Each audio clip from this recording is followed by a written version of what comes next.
for joining us. And of course, there is also that Washington Post article that says that the president went to great lengths to hide his actual one-on-one interactions with President Putin from his staff. For more on all of this, I'm joined now by former CIA officer Lindsay Moran. Lindsay, thank you very much for coming in. I guess I think most people find it incredible to believe that the President of the United States might be working for Russians. There's something that it just seems too out of bounds.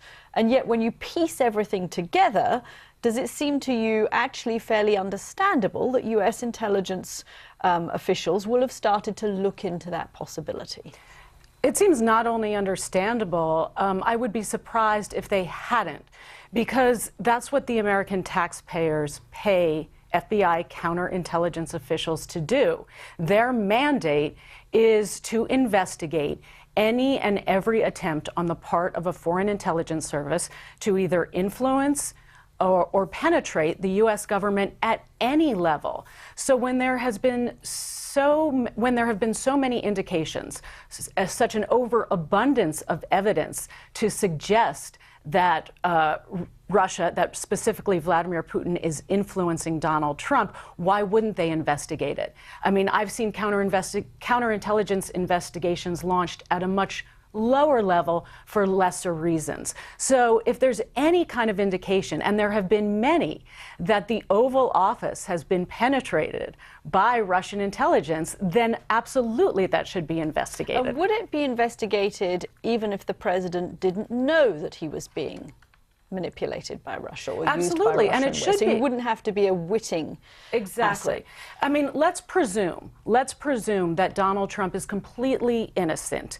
Let's presume that he is unwitting. Still, there should and would be a counterintelligence investigation. Now, all that said, I think there's ample evidence to suggest that Putin does have Trump in a compromised position, that he has him exactly where he wants him. Basically, if it walks, swims, and talks like a duck, I'm butchering that saying, then it's probably not a dog, then it's a duck. And we have to remember, too, Putin's background. Putin is a very skilled manipulator. He's a KGB spy master. I mean, this is textbook KGB tactics. And for Donald Trump to go head-to-head against Vladimir Putin in any kind of negotiations, closed door in the public, it's like an angry, entitled toddler playing chess against Kasparov. Lindsay, there have been so many leaks from the White House that you can maybe understand why the Prime Minister wouldn't want the translator to go out of that meeting and spill the beans on what was said.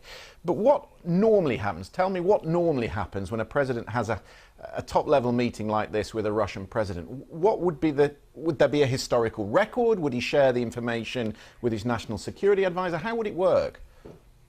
Sure.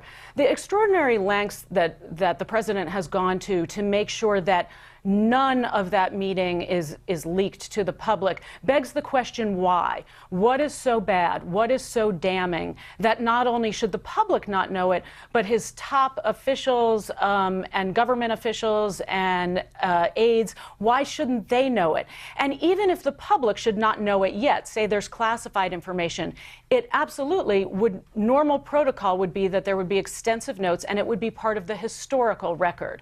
And so we have an extraordinary situation where there's been an attempt on the part of the president to obliterate that even from the public or historical record. Okay, Lindsay Moran, thank you very much for joining us. We should